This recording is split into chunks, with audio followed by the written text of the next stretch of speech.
Hi, everyone. Thank you so much for joining us for our first series. My guest today, Andy, is a chapter facilitator with General Strike out in our Oregon chapter. And we are going to talk about chronic illness, disability, and accessibility issues. We are going to learn how the COVID-19 pandemic never really ended, and we're going to talk about so much more in between. Thanks for listening. Enjoy.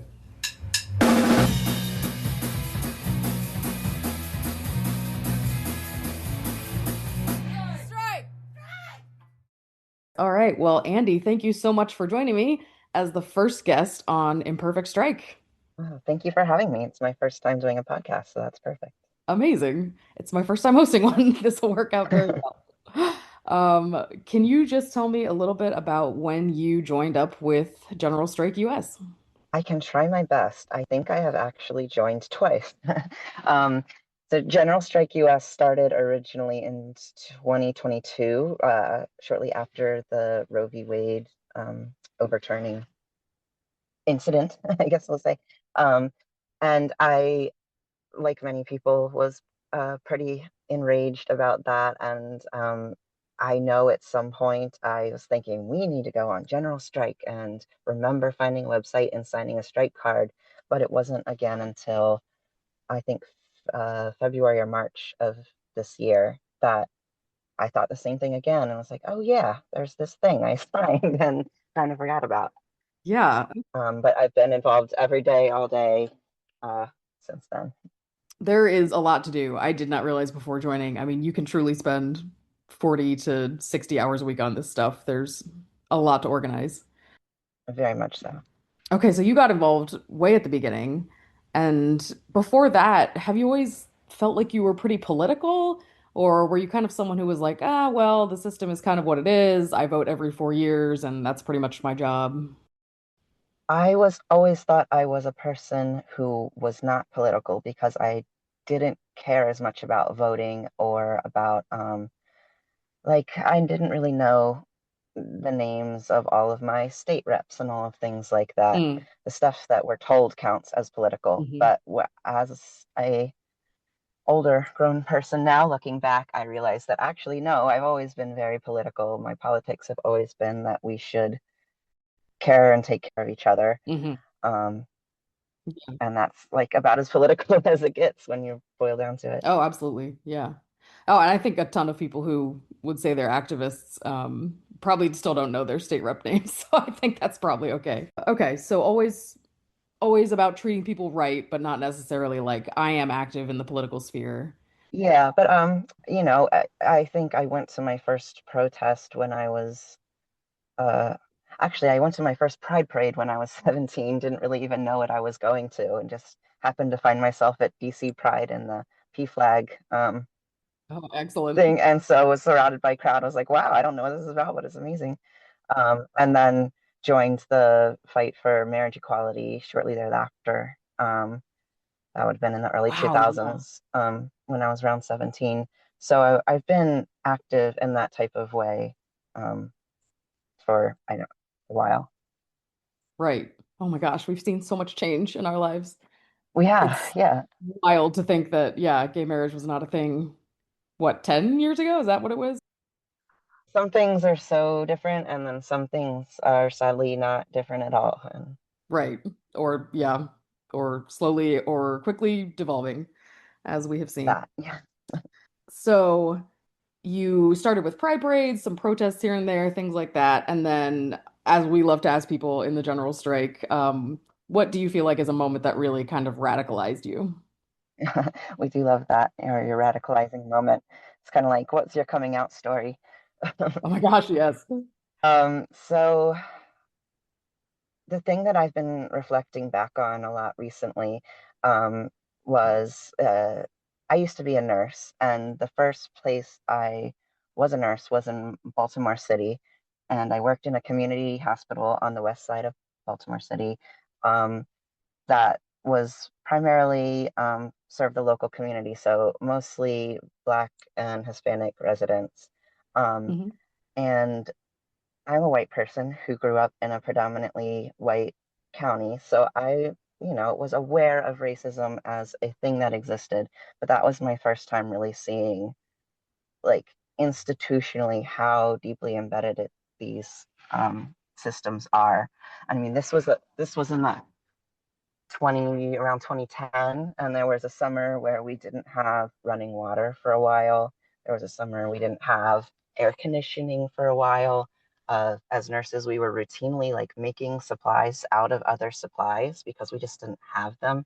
Um, yeah, and this is, in the Oof. United States of America in the modern day. And so that was really radicalizing to me. Not just that, but then getting to interact with my patients, interact with my coworkers. I was night shift, so it was also a lot of people of color. I think I was the only white person. Um, and getting so welcomed into the communities and the cultures, and just seeing like the joy and resilience and the Yeah. emphasis on connection and community that so many of these people had. It was like you don't go up to someone and ask them for their help right away. You say, hey, how you doing? You have a little conversation, and then you ask them for their help.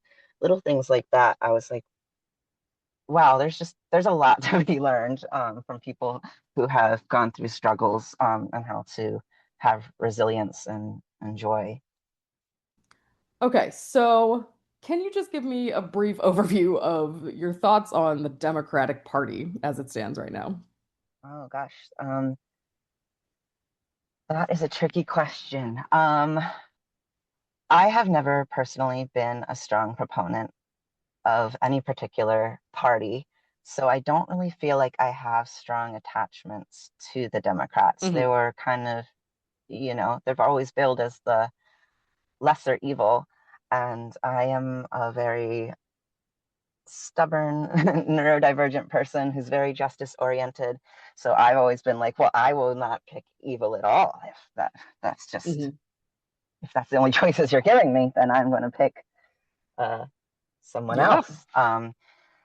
So I wouldn't say that I have necessarily personally had like a falling out with the Democratic Party, but they have really like shown that my suspicions have been accurate all along, and are complicit in they're just complicit in all the things. They're just Hmm. the other side of the coin. Uh, they don't really care about regular people. They So complicit. Yeah, Yes. they're funded by the same people. They just, they put the rainbow sticker on it instead of telling you they want you to die to your face. Yeah. Yeah.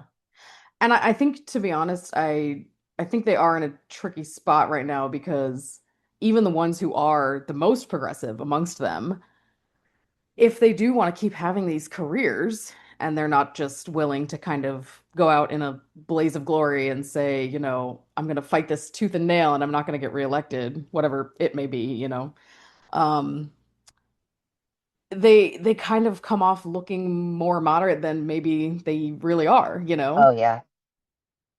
People have started saying like AOC Pelosi, things like that. And I know a lot of people online are saying, how can we be tearing AOC down? She's like the leading progressive, her and Bernie.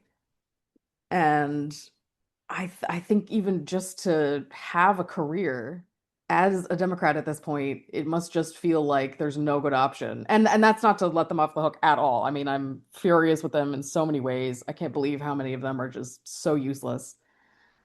Hmm. But at the same time, I think there must just be such an element of like, kind of keep your head down, tune out the crazies that you pass in the hall every day, and then Hmm. question mark, like, and then eventually younger people get elected and we can do what we really want to do. I don't know. Yeah, I mean, I wouldn't say I don't envy their position, but I also would not have gotten myself in that position either. So Oh yeah, absolutely. I mean, I'm all for like one term limits for everything. yeah, I mean, let somebody else get some fresh ideas in there. We don't have perfection yet, so there's no point in these dinosaurs. Yeah. You don't need to be there more than 4 years. Get out of there. Go do a different job. Like, is it really that fun? It's really that people stay for 40, 60 years. I'm like, oh God, that sounds like hell. Having to go Yeah, it make sounds laws and boring to me. yeah.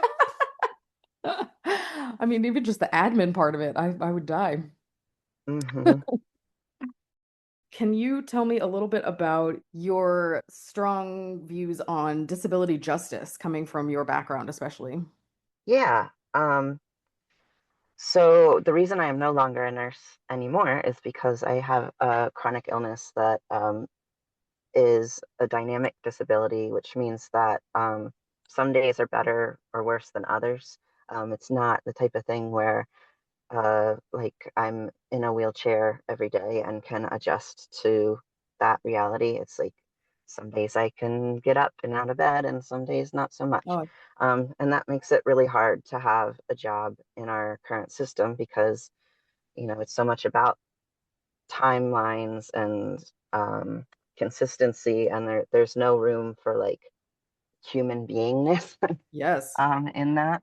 And so, while a lot of other people who have some conditions similar to mine may not consider themselves disabled, um, there are different models for disability. One is the medical model, which is like you have something with your body that does not work in the way that we expect bodies to work, and therefore you are disabled.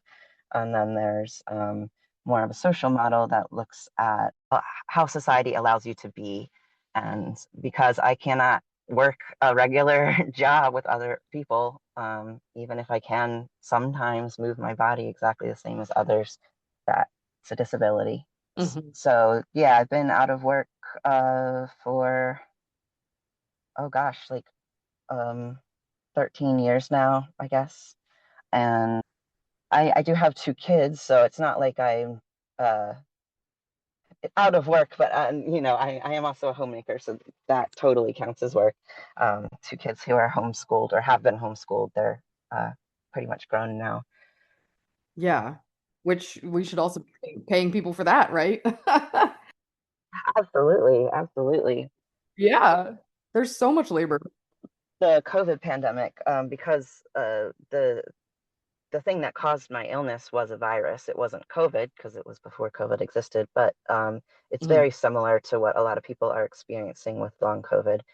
Um, and so I have pretty much the way people were living on quote unquote lockdown in 2020 is pretty much how I still live my life and probably will for the foreseeable future. I'm also a caretaker for my partner who has a post COVID illness. And so Oh, wow. everything about my life connects to disability justice. Yeah, definitely.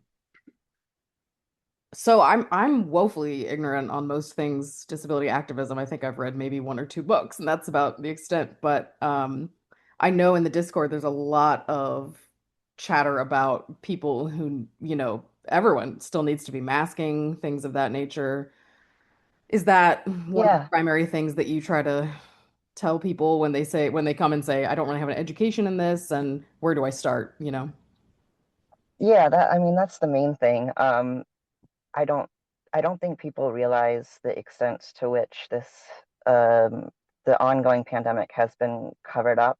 Um, I think very intentionally, and that might sound a little bit um, I don't know, conspiracy theory, but uh, as of, the beginning of this year, which is the last time I checked the numbers, and we aren't taking very good statistics now, but there were still 1,000 people a week dying of COVID-19.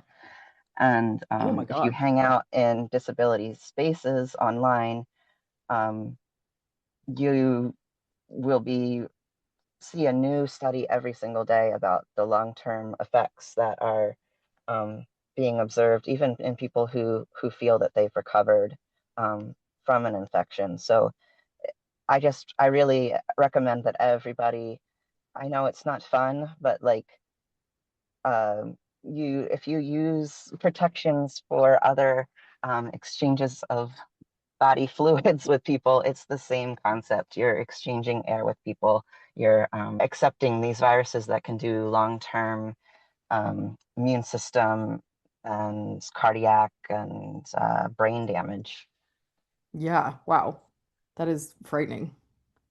It is, and you mean, there's reasons it was covered up. There's reasons they told us everything's back to normal, go back to work, and go back to the office, and don't look behind the curtain at what's happening.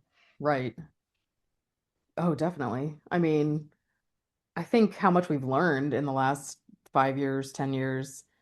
I mean, it was just so normal when we were teens, right? We would just go to school or go to work, me hacking up a lung. There were no masks anywhere. It was just Hmm. push through. There was only push through. That was the only option. Definitely. I mean, I was one of those kids who got perfect attendance scores because it was like, yeah, you don't feel good. Okay, oh well, go to school. Right, right. Yeah. Yeah. He'll be better in a few days. Just sit there coughing in the back. Yeah, yeah. But it doesn't have to be that way. And I think we have so many disabled people in um, General Strike US Discord because it is an accessible way for us to participate and organize. Like, we want to be activists. We are often people who live on mutual aid. Um, Hmm. and so we have the lived experiences. I mean, being a disabled person who was had a full career, I had to unlearn a lot of my own internalized capitalist values, and I'm still unlearning them. It's hard to feel valuable as a human being who can't contribute in the ways that we're taught we're supposed to contribute. And they demand such rigid standards. I mean, Yeah, and we see that from every level. yeah, yeah. People who, I speaking from experience here, people who can't hack a. Because of mental illness. Hmm. Um, and you just feel like, why can't I do this? Why everyone else is just going 24/7, even if they're miserable, even if that's not everyone's happy all the time, but it's just too hard to be these worker robots. And there's so much more to Yeah, life to enjoy in each other and taking care of each other. And very much so. Yeah. we're recruiting everyone. If you want to make a better world, Definitely. sign your strike card. Man, okay. So do you feel like the protests, oh, maybe we should talk about 50-51 as well. But do you feel like the larger national protests that have been going on, regardless of who's organizing them, do you feel like they've more or less been a safe place if you do want to venture out and if you're masking, or does it just feel like way too much? Yeah, I have gone to a couple. I haven't gone to any of the super large protests. I do live in a Hmm. rural area outside of a major metropolitan area, so I've been able to go to some of the protests that took place in my town because there are about 200 people, for example, at the um, hands off protest, which doesn't sound like a lot, but it's a town of 8,000 people. So, and it's a consistent town Wow. of 8,000 people. So 200 is fantastic. Yeah, for that small an area. That's amazing. Yeah. And, you also have to take into account like some people who would have stood with us also drove to some of the larger things. But that's where I Hmm. participate is more in my community. And I can Yeah, be kind of spread out from others and masking and sit down when I need and things like that. right. Which is great. And you told me that you've gotten really involved in your own town. You've established a really free market or a really, really free market. Am I saying that right? Yeah, you are. You are. Yeah, it's really, really free market. I did not come up with the idea. You can actually just search it on the internet, really, really free market, and um, there's blogs and things about how to set them up. I think that the concept came out of the Occupy movement, if I'm not mistaken. Mm. And it's basically, if you imagine a flea market where, people bring their things and lay them out to sell. It's the same idea, except for there's no price tags, there's no money or trades, everything's free. So as an Wow. organizer, all I need to do, all I do is kind of hold the space, and you say, okay, every third Saturday from this time to this time at this park, um, everybody bring anything spare you have, and you lay it out on your table, and it's a really fun way to get to know people, to find cool things and to share and just to challenge our scarcity mindset that kind of keeps us separated. Oh yeah, that sounds amazing. I would love to go to one of those. It's super fun.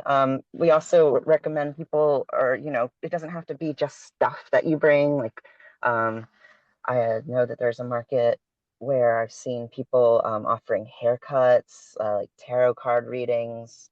I've Oh wow. brought like my button maker and was doing like make your own button.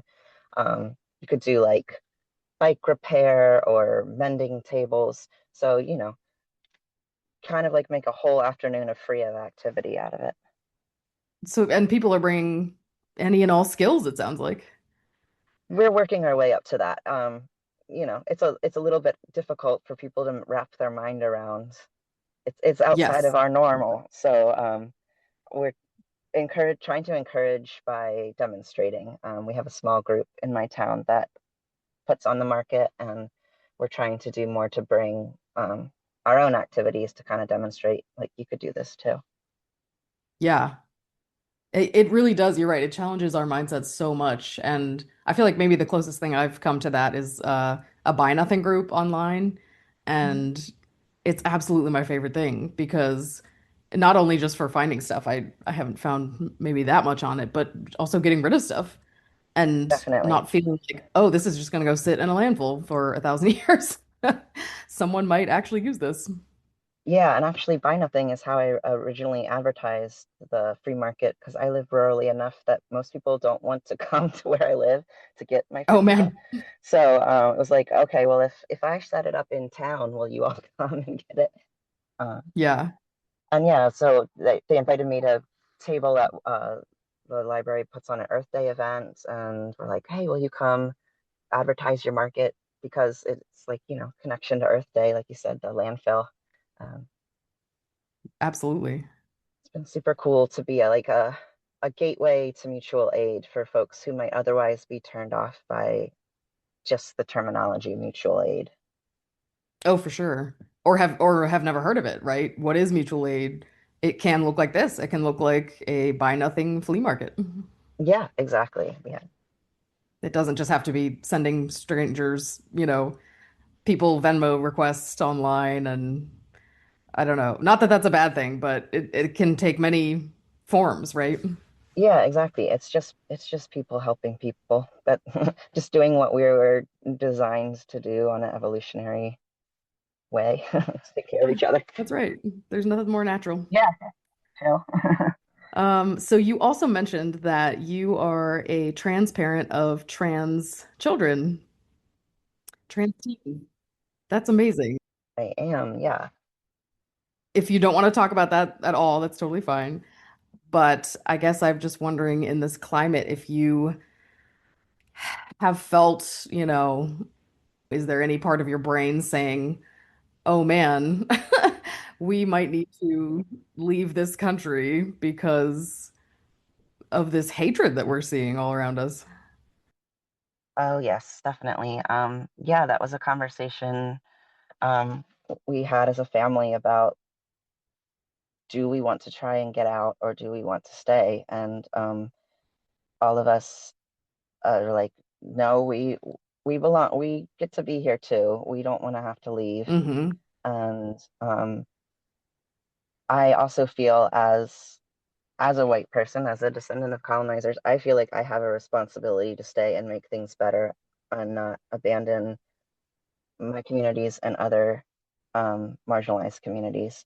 So that's what we've decided to do. Yeah. Um, Yeah. but it is scary. I do have a friend who escaped with her trans kids, and it is it's sorry. It's been a hard thing to have so much to mourn at the same time. And my friend, one thing that I've been doing for her is all the belongings that she had to leave behind, Mhm. redistributing them. And so, tying this back to general strike, I when I see comments online about how ineffective we are, or how we're not doing anything. And it really gets to me because they don't see these things. Like, we're not clout chasing, but like, I drove my my friend who fled. I gathered up her stuff, and there was a person in another town who lives in an RV and was a victim of arson. So I drove my friend's stuff down to them because they were totally restarting from scratch. And that's the type of things that people don't see when they're just discounting us just based on, I don't know, their opinion of how we look on social media or something.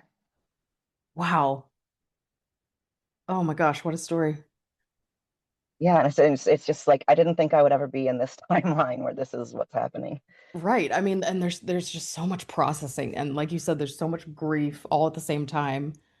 Hmm. I feel like I can barely even remember all the things that have happened in the last 6 months. Hmm. It's just been one thing after another. If like like if people tried to make me name all the terrible executive orders, I definitely couldn't do it. It's just been Oh my gosh. constant Yeah. and it really does mess with you. It's like the trauma that we've all been through. Uh-huh. And um when you said I never thought I'd be in this timeline, I feel like in a way I had all so much more anxiety Mm. when Trump happened the first time Oh, really? because I expected all of this. I thought it was going to be Oh. Handmaid's Tale, rounding up immigrants. I was so sure. And in a weird way, it's like there's processing and grief, but I'm having a hard time being as anxious this time. It's like I used all my anxiety 4 years ago. Hmm. Well, I think a lot of us are like in fight or flight, and so we're not feeling the anxiety in our bodies the way that we usually do. Oh, that's a really good point. I don't know this from some of my own personal experiences, aside from being disabled from the virus.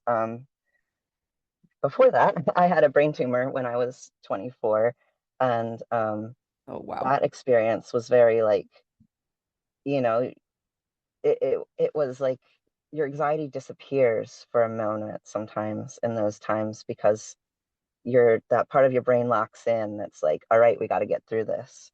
Like, put your head down and get through it. And I felt that also in 2020. Like, I had so much less anxiety than a lot of other people, um, Interesting.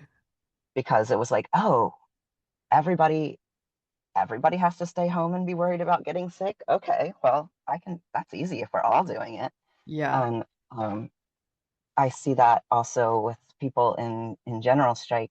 We're all like, oh, we're all doing this together. Okay, well, let's put our heads down and do it together. And a Yeah. lot of us are using it as a coping mechanism. I mean, I'm spending 10 and 12 hours a day on these chats. And it's not because I'm like a healthy, well-adjusted person right now.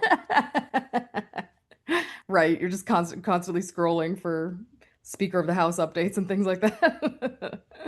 Oh, not even that. I'm trying to help with like, what do we do? Like, getting people linked up, doing this networking. Yes. Like, I can't doom scroll anymore. But when I know it's almost like hope scrolling, going through General Strike US Discord and being like, oh wow, that cool thing's happening in that town, and that person's working hard in that town, and I'm gonna work in my town. Um, it's addicting. I totally agree. I think it's very easy to look at how giant the problem is and how we're going to Mhm. have to rebuild this country from scratch, basically. And it it's just really heartening to be able to go onto the Discord sometimes and say, "Oh, someone reached out to their representative today. Someone else made a graphic so that we can reach out to new people." I Hmm. mean, there's a lot of people working this from a lot of different angles. Uh, Yeah. and also, people need days off, right? I mean, we need to rest. We need to be able to say, okay, they have it for today. I can come back in a day or two and pick up where I left off. Yeah, and that's something that I'm going to focus more of my energy on coming up is we do have a community care team, that right now is mostly people doing mutual aid in their local communities, but we do have space, we're creating more of a community care team online. And so that's where I foresee starting to put more of my energy, because we are going to be facing a lot of people with burnout and compassion fatigue. And um, this is a marathon, not a sprint. So we do need days off. We do need to hand the baton sometimes and take care of ourselves in order to take care of the collective. Oh, for sure. Yeah, community cares. That sounds great. Mhm. Very essential. And well, I hope your friend is in a safer place Yeah, now. I think so. I'm really glad you were able to help her, but I'm sorry y'all had to go through that. Yeah, yeah, I'm glad she's safe. It's a little wild. I mean, have you had much exposure to like ice in your hometown at all, or sort of seeing these things go down in front of you besides just in your phone? You know what I mean? Mm. Um, I have been lucky enough to have not seen it with my own eyes, but truth be told, I don't leave my house a lot. Um, I Yeah. do know that early on, I think it was in like February, um, I got added to a text chain by a librarian friend, that because we had had a community member taken very early on in the Trump presidency. Um, and so they were raising money for the family, because it was the person who made the money who was taken. Wow. Um, but no, I haven't seen much of it aside from online. I do know that, like, one time I was sitting waiting for my to pick up my kid, and heard like a bunch of voices making a bunch of noise somewhere on the sidewalk. I got out of my car looking around, like, ready. I don't know what I thought I was going to do. I guess start recording or something. And it just turned out to be like a classroom of children walking to the library. Okay. It was no big deal. That's But a like, relief. we're all, like, by going back to trauma, we are all so traumatized right now that, like, you hear a bunch of yelling voices and it's like, oh no, there's Yes. danger. Yeah. Everyone's so on edge. We're ready, you know. But it has been inspiring to see the way people are really fighting back against ICE. I am loving that. Yeah, very much so. I know that in my Oregon chapter of General Strike US, we have a number of members who are doing ICE watch, like, pretty much every day at detention centers and Wow. courts, just making sure that people can get into their appointments without being taken, and aren't given fake advice that ends up getting them detained. Yeah. Oh God, so brave. Mhm. Oh, but yeah, but we all need to do it. People are amazing. People can be. People can be amazing. You can be, yeah. And I do think at this point, I think I've realized that there's no way that we don't win. Oh no. I Hmm. think we are the majority. I mean, the majority of people want healthcare for their children, and the majority of people don't want people put in concentration camps. And the only thing, like, they only win if I'm sitting around being scared. Hmm. And which is not to say you can't feel scared. It's a very normal human thing, and there's fascism happening. But Yeah. like, what if people just had to convince 20 other people to sign a strike card and that was all they had to do? What if they could stop worrying about calling representatives who may or may not be doing the things that we want them to do? What if they could stop, spending so much time on these actions that really haven't made a difference over the last few years and what has radicalized so many people? And I don't know why maybe people just haven't heard of us yet. I don't know why more people aren't saying this is the thing that will work, this will get it done. Yeah, I'm not sure either. I tabled at an event this past weekend, and I was nervous going to the event, because I felt like I would be I felt like, oh, everybody's already heard of us and just decided not to sign. Because surely, if I've heard of us, surely everybody else has heard of us. Um, Right. and obviously that was not the case. And what people were very excited to hear about what was happening.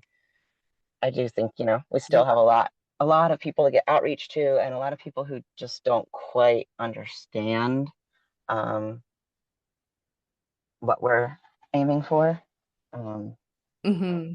but we'll get there. And people do generally have a lot of questions about, how is the strike going to work? They want to know all the logistics and they want to know exactly what the demands are.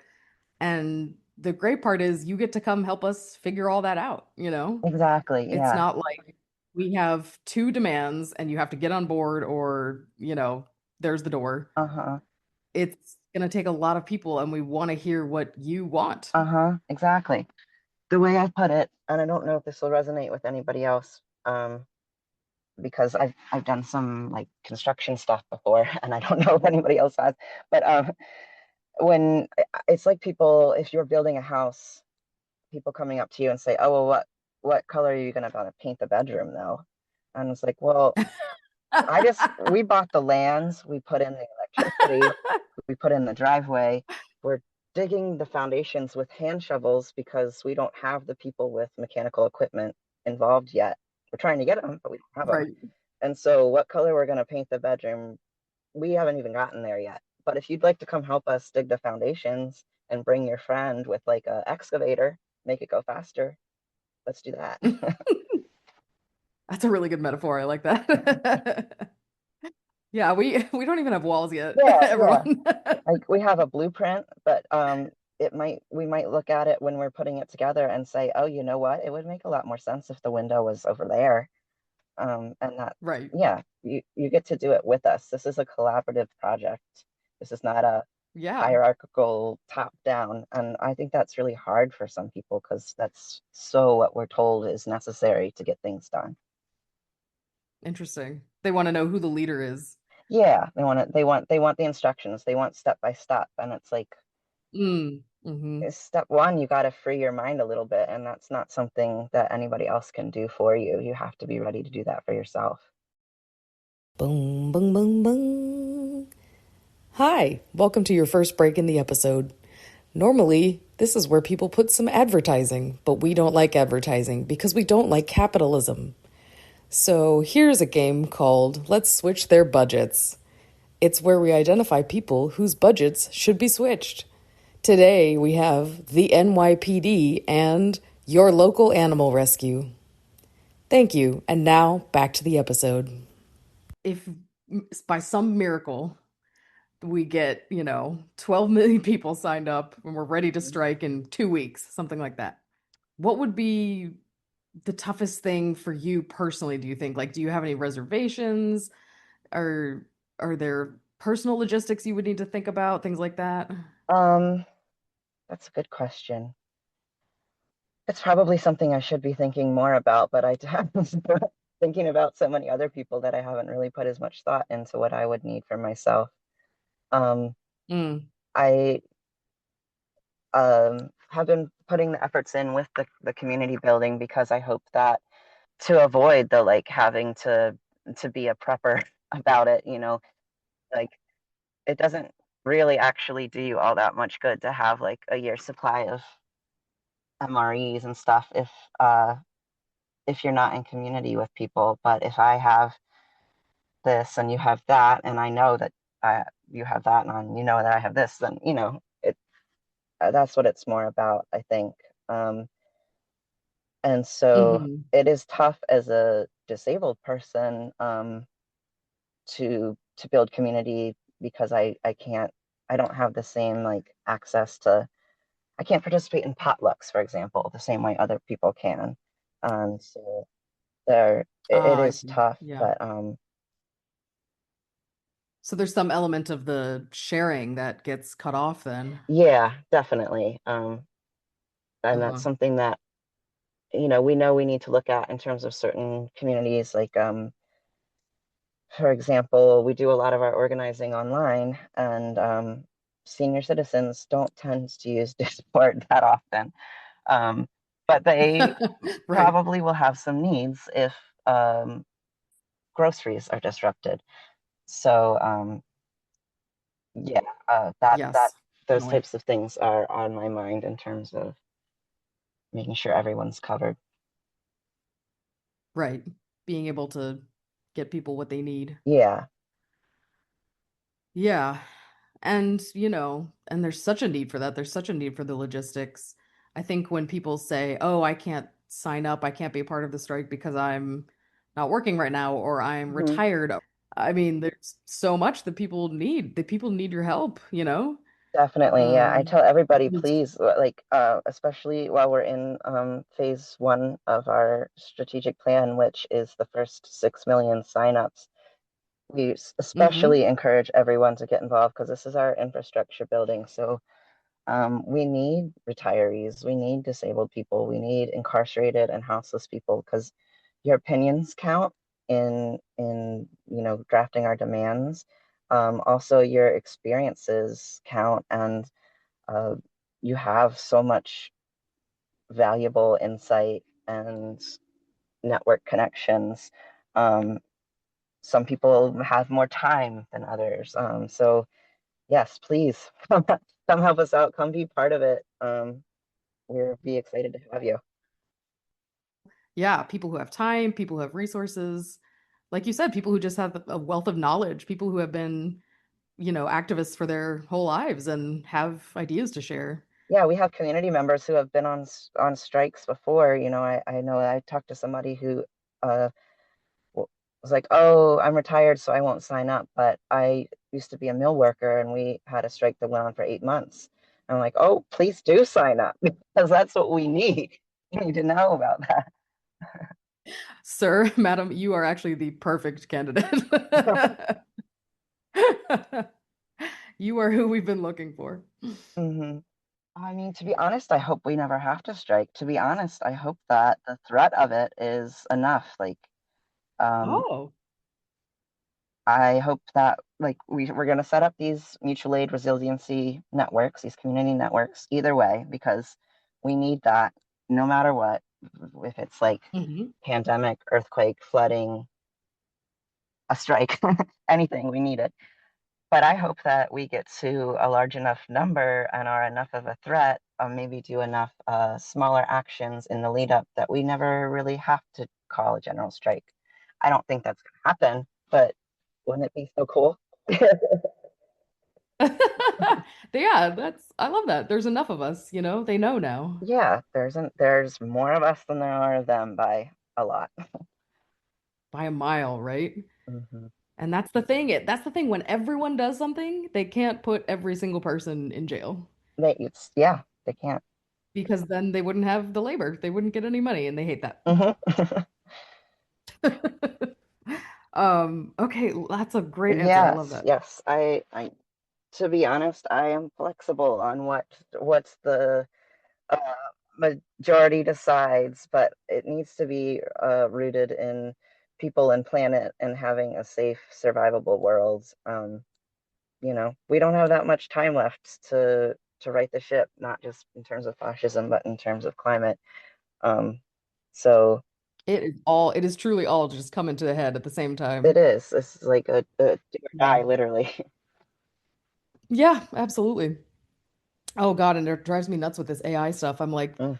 you guys, we can gals, sorry, you gals, Y'all. you gays and theys. We can have AI or we can have water. That's the hmm choice. hmm That's the thing here. Or maybe some highly, highly regulated AI for only cancer research or something like that. Sure, yeah. I could go on and on about my feelings about AI. I don't know if you want me to get into that.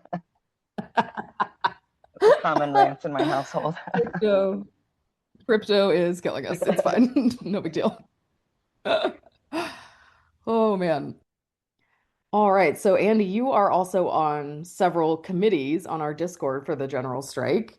You are on, in particular, the accessibility committee, which I don't know much about, and I was wondering if you could tell me about that. Sure, yeah. Yeah, I am on a lot of committees. One of the common questions we get about General Strike US is from people who don't work, like retired people and also particularly disabled people, like how can I be involved? I don't, if there are disabled people such as myself who don't work a standard like paid type of job.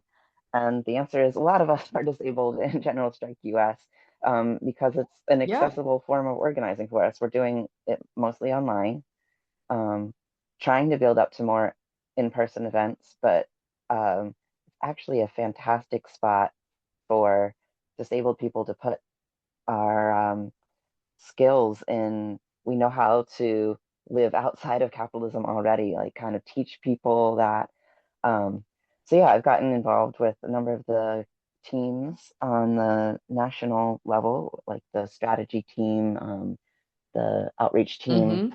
and then we have the community care team, which is kind of includes a number of different areas like mutual aid, teaching people how to build that out, but also fairly new, the accessibility committee. Yeah. Did you hear about that right away when you signed up? It was It already was there? not, no, actually. So Okay.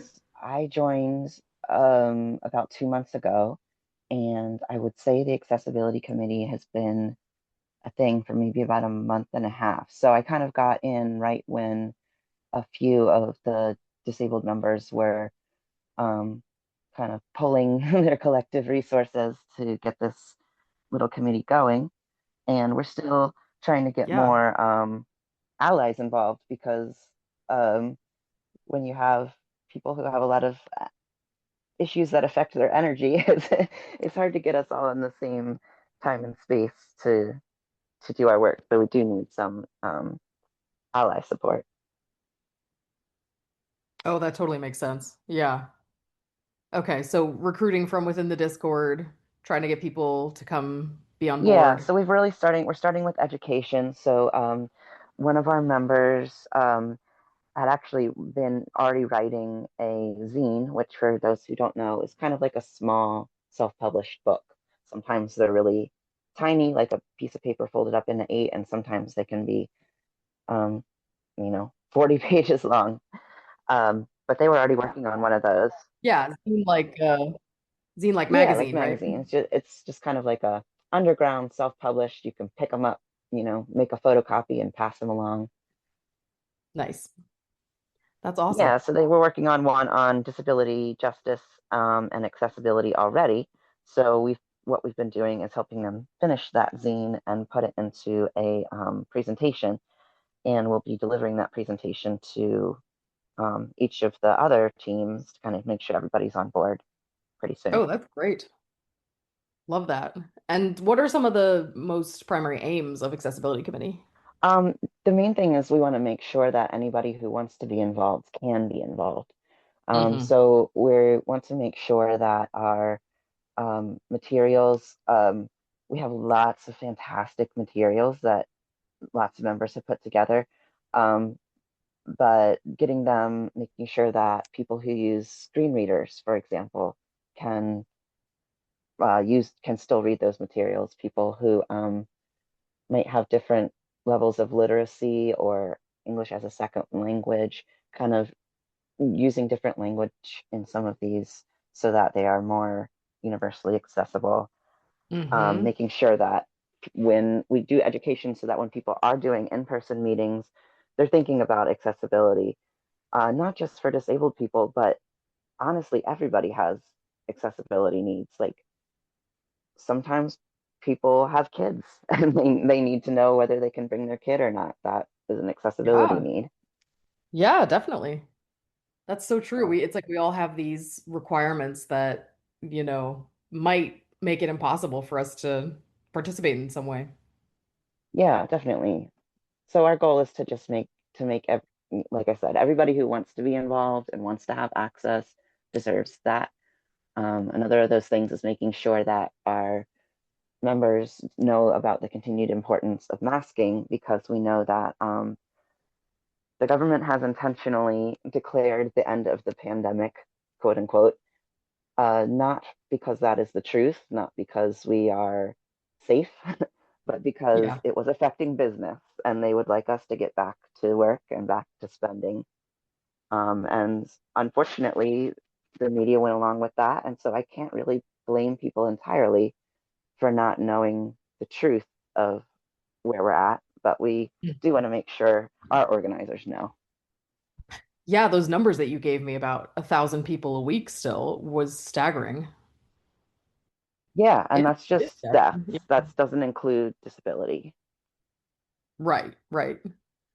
And yeah, I wonder if they're even pulling those numbers that way, if they're even, pull, like, bothering to include the data or break down the data that way, you know? No, they're not. They are intentionally have pulled back on. This was even before the current administration. A lot of this undoing was done under the Biden administration.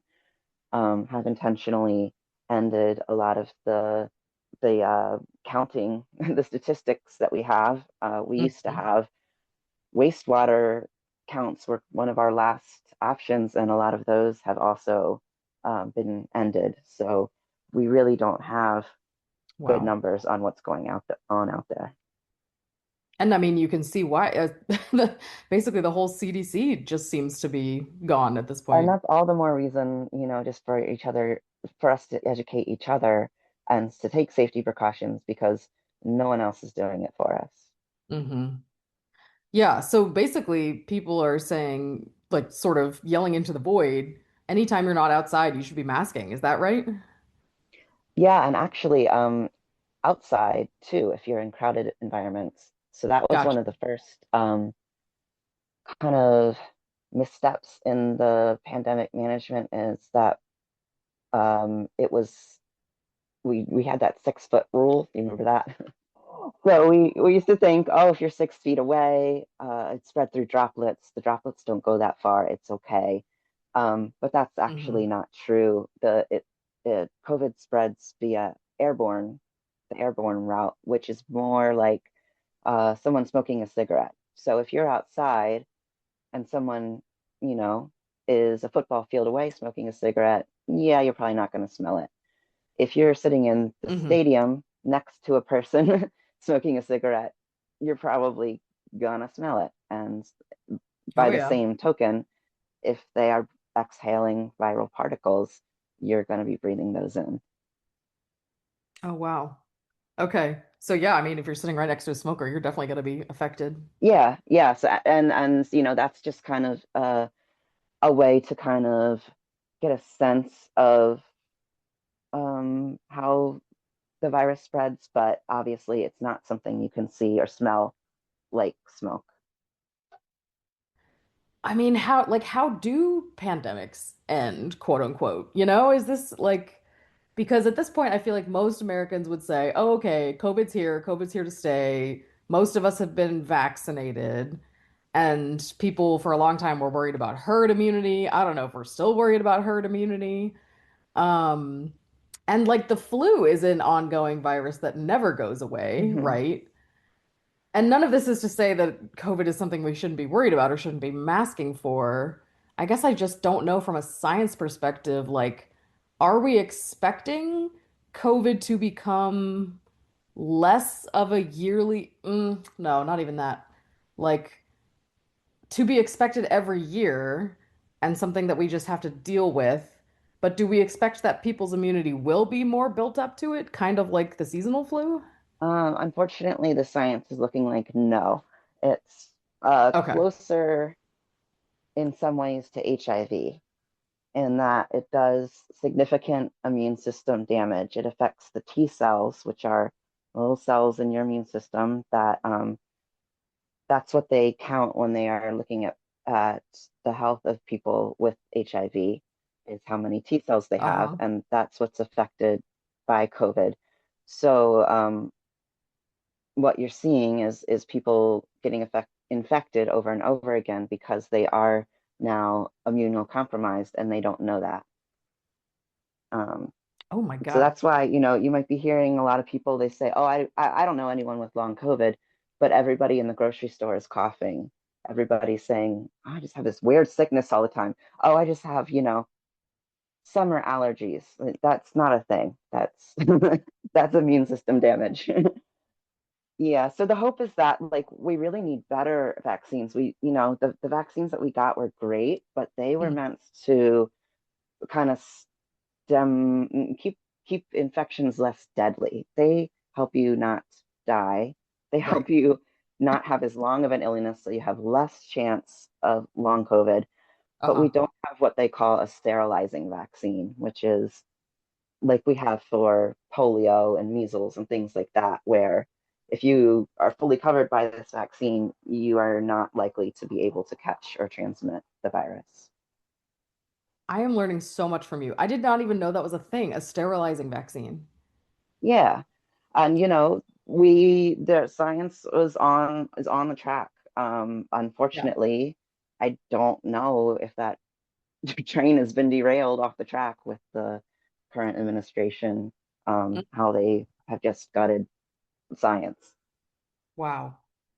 Yeah. And when you're trying to educate people in the Discord or in your life about accessibility, health justice, things like this, what other issues come up besides the masking? Hmm. Oh, so many things. Um, I'm like, where to begin? Yeah, the masking is one thing. Yeah, in terms of like in-person events, things like can folks with mobility aids, if it's outdoors, uh, are there paved pathways that people can use if you are tabling for an event, like where people set up their little table with their information? Is your table laid out in a way where Hmm. someone in a wheelchair could access all your materials? Like you don't have one table far back inside a tent and one at the front. We have a lot of neurodivergent folks in our membership. So, just making sure people are aware of differences in communication styles and needs for space or uh, sensory friendly environments, which might mean if you're in person, considering the lighting of the room or not having background music on. Um, Mm-hmm. I'm deaf in one ear, so not having background music on is a big one for me.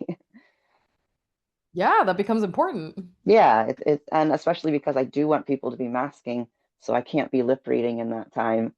Um, so even more important to reduce background noise. Right.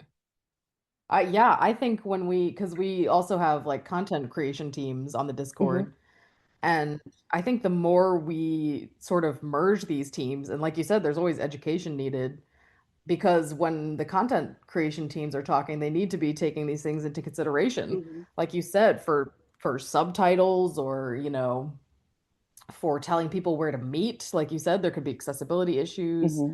And it's things that people might not think about. They think, okay, my task is to, scope the site and set up the tent or whatever, but it's just not on their radar for whatever reason. Yeah, I mean you can't know until until you know. I don't fault anybody. I'm also on the content creation team. I'm kind of everywhere.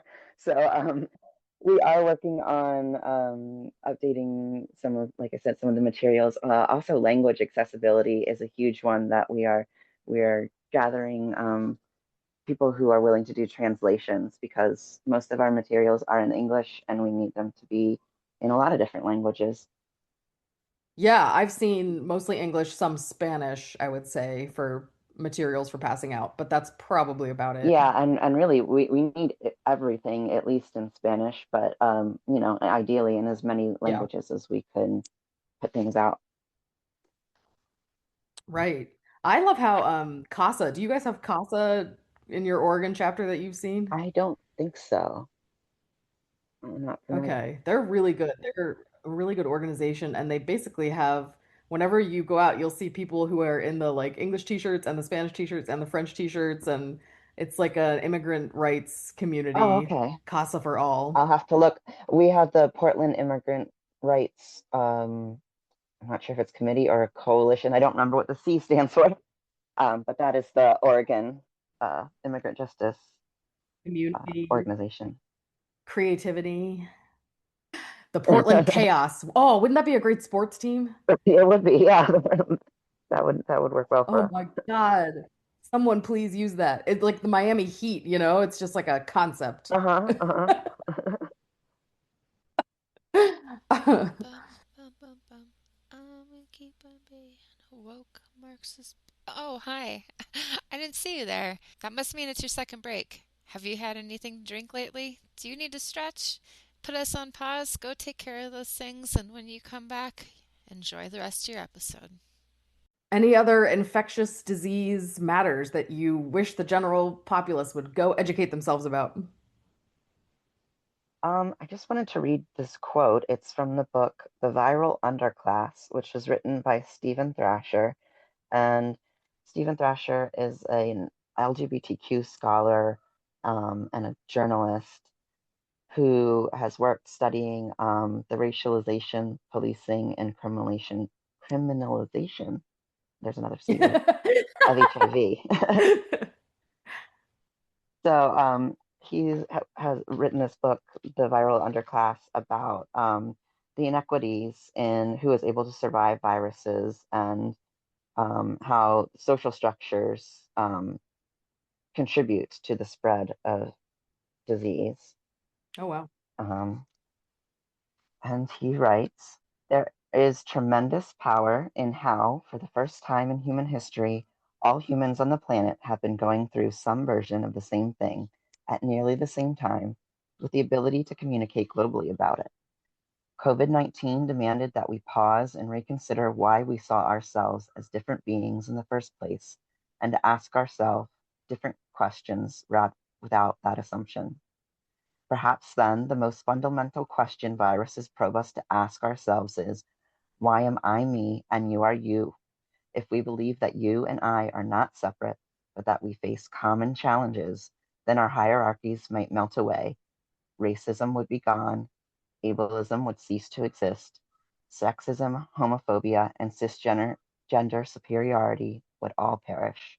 American exceptionalism wouldn't need to exist either, because the US empire would be irrelevant. The hoarding of resources through capitalism, totally unnecessary. Austerity would be replaced by anarchy and abundance.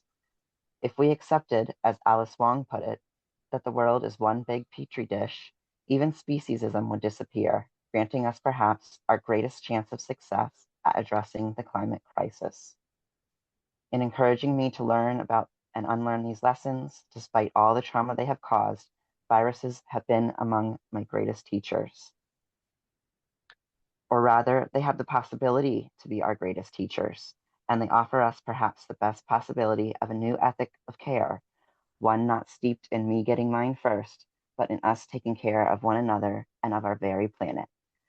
In this way, viruses have the potential to help us make a world predicated upon love and mutual respect for all living things, not just in the here and now, but across space and time. That was amazing. Doesn't that just wrap it all up? That's what we're trying to do in General Strike US You is, guys, you super know, simple. yeah. It's just easy peasy. Just cooperate. No, I feel like that quote blew me away like seven different times. I kept feeling like, you know, it had already shattered me and then it just kept going. Wow. And I think that's why I feel such a great disappointment and such like 2020 was such an opportunity lost because when I reflect, um, as myself having already been a chronically ill person and saying, oh wow, like I feel less anxious now because now everyone's in the same place. Everybody's at home. Everybody's worried about their health, Hmm. you know.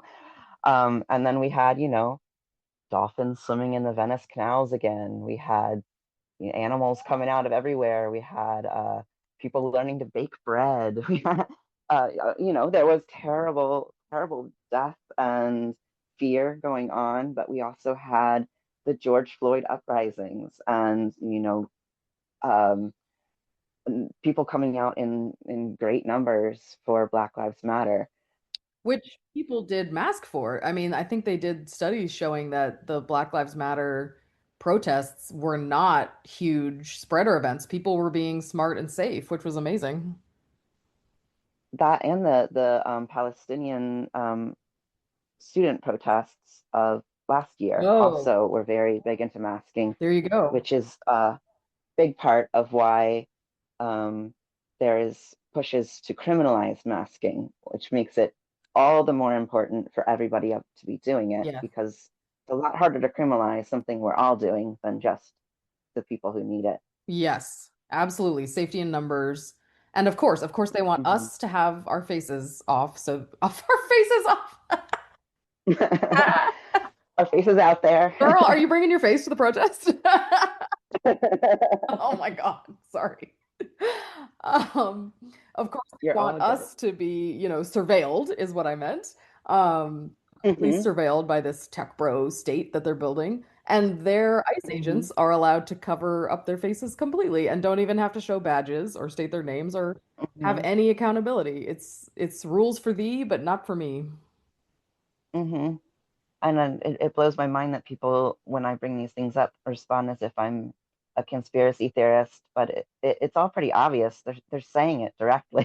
It's not a conspiracy theory. Yeah, right. It is in the playbook. People Hmm. take a look. Wow. I mean, Hmm. that quote made me think of so many things. It made me think of how the rich people are always going to be the ones who survive first, right? Hmm. Or survive the longest, I guess. The people who can send others to the stores, to the packed areas where you're more likely to come into contact with disease. I mean, Hmm. even on the sinking of the Titanic, if you were rich, you were more likely to survive, right? Like, Oh yeah, yeah, that's a great point. our capitalism is so ingrained in us. We're like, if you have money, you are more worthy of living. Point Hmm. blank. Hmm. And Yeah, and the more sick and tired we are, because that's what long COVID does, it makes you sick and tired, hmm the less you can fight back. absolutely. And the less you can go out and do the labor, the 40-hour, 60-hour, 80-hour weeks, whatever is asked of you, to Hmm. make the money, to then be, to then reach this level of, oh, you are now worthy to survive, my lord, you Hmm. know? Yeah, yeah. Um, and like you said, the Earth took a break, and I do very much regret that we have sort of gone back to quote unquote business as usual. People do think the pandemic is over, but I think humans are smart inherently, and despite all this, bias in the media, people still know what's right and wrong for the most part, I like to think. And we also know that when we get more rights, we don't want to give them back.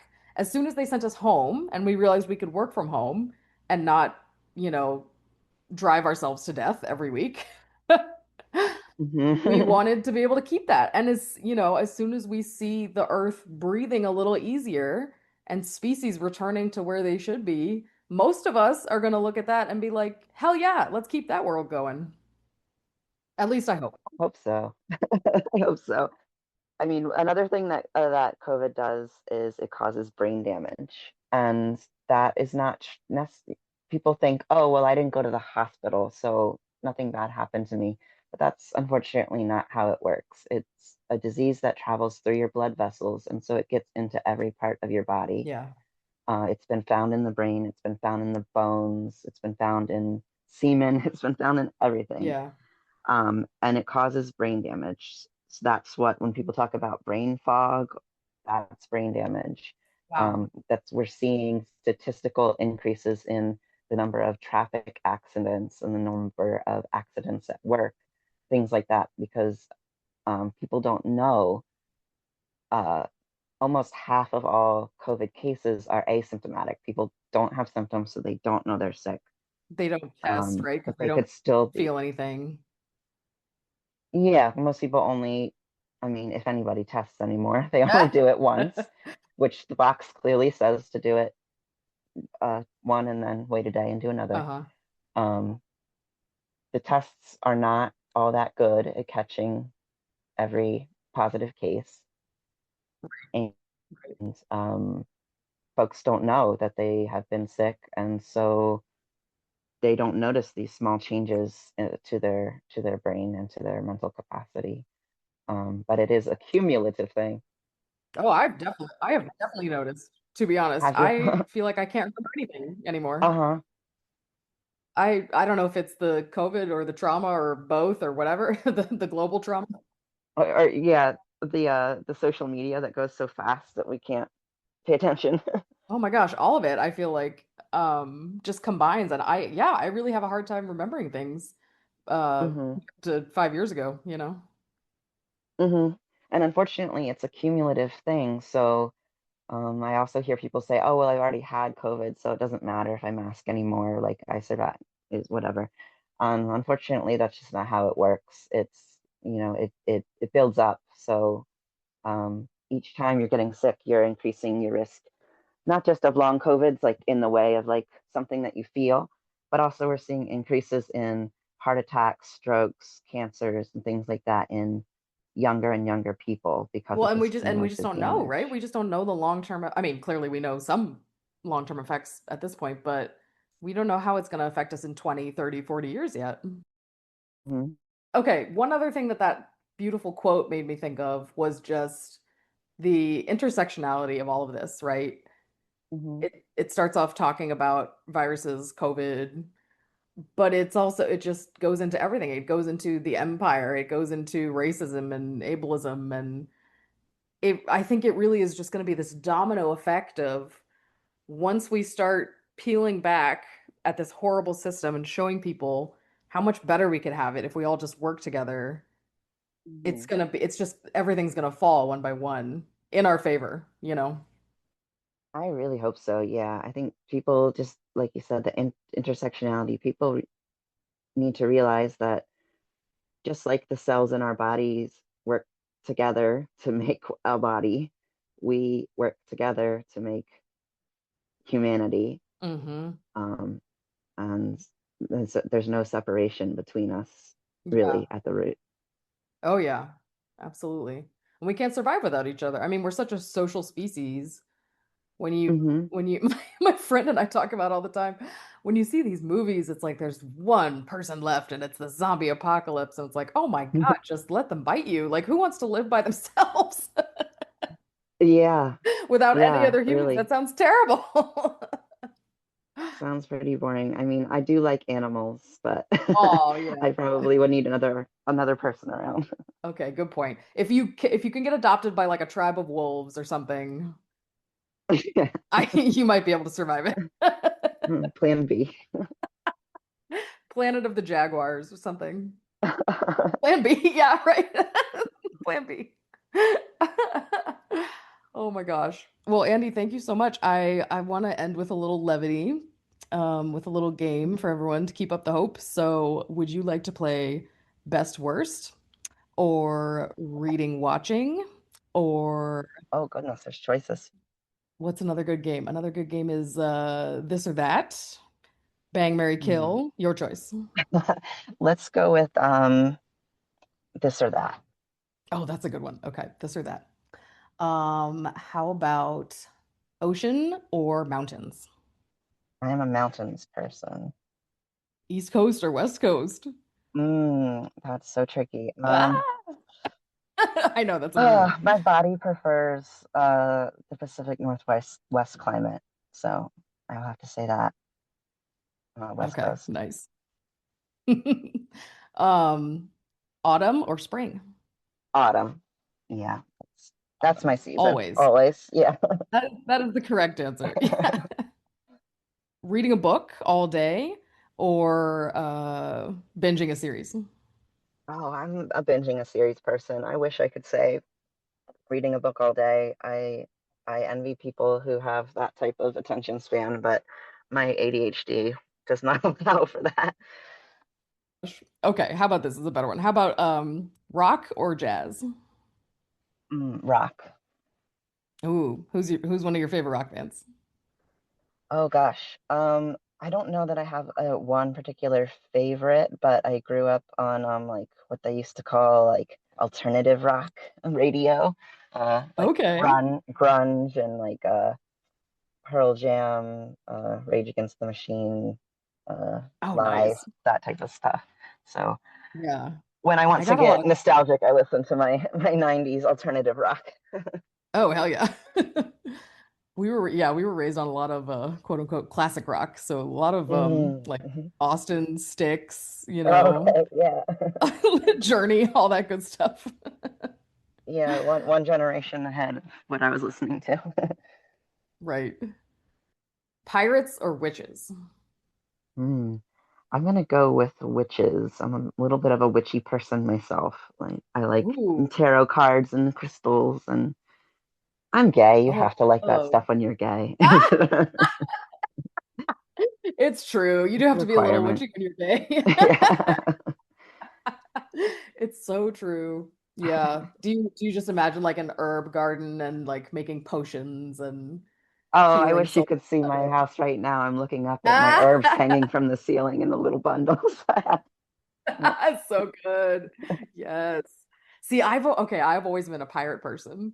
Oh, really? Um, I always wanted to be a pirate. Oh my gosh, when Pirates of the Caribbean came out, hello. I was like, are they recruiting?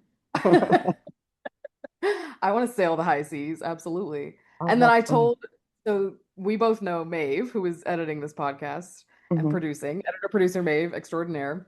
And I told her, I asked her, pirates or witches, and she goes, mermaids.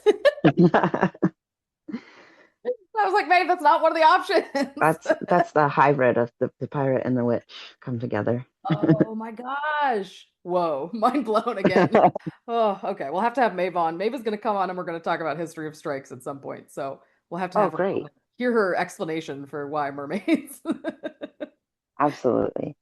Well, and you got, is it fish top or fish bottom? Like there's so many follow-up questions there. A lot to know. The people want to know. That's right. It's the hard-hitting journalism of our time. Oh my gosh. Well, Andy, this has been such a pleasure. Thank you so much for coming on. Thank you And for having me. yes, thank you for the work you do in the Discord and all the different channels, all the different chats. Um, Yes, it certainly. really, it's so helpful for me to see other people doing such amazing work. So, Yes, thanks for being part of the crew. There are a shoestring list of volunteers who are there 24/7 putting in the work. So I hope that this helps reach more people and lets them know that they are welcome and encouraged to join us. It's truly one of the most uplifting, wholesome communities I've ever been a part of, especially on the internet. It's just really uh, been kind of life saving in these times. So I really hope that anybody who feels inspired comes and checks us out. yes, definitely agree. It has been a very special space, and of course, there's going to be disagreements. Of course, there's going to be people working things out, but it really is just this sense of camaraderie and Hmm. like we can do that together. We can actually do this. Yes, very much that. Yeah. And lifting each other up when people are having a hard day. There's been a lot of that too. Yeah, it's like you pop on there and suddenly you've got 20,000 new best friends ready to hear That's right. about your day. Well, Andy, thank you again. I love talking to you. And if you ever want to come on and talk more about these things, please just ask. Absolutely. Thank you so much for having me. We'll talk soon. Bum, bum, ba, bum, bum, bum. Bum, bum, ba, bum, bum. Is there anything you want us to cover in terms of living through a revolution? Any topics that you're dying to hear about? Please reach out. Let us know in the comments or email us at hello@imperfectstrike.live. To learn more about the General Strike or to sign your strike card, please go to generalstrikeus.com.